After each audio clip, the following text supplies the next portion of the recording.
Yes, I'm back. Magniwakal naman kita subong at ari kita subong sa akon nga gamay nga shop diri sa Ibahay, Aklan. Halin ako sa Boracay. So pag abot ko, nagtimpla ako sang banana latte na very soon isi-serve ko diri sa akon nga gamay nga coffee shop. Pero hindi buot silingon na may coffee shop ka guys. Manggaranan ka na.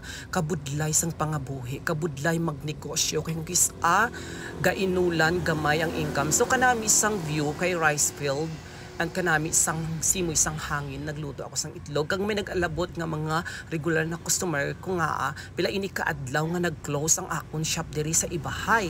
So iara gapaminsar ako kung anong himuon ko kay subong gahulat ako sang customer pero may nag-abot naman kagina pa.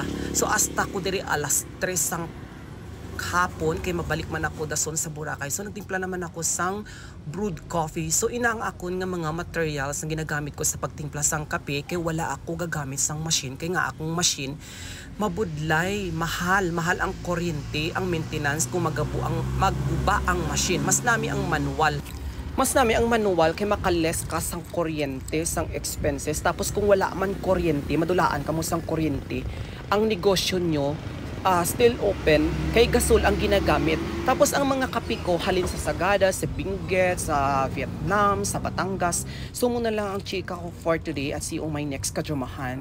And bye!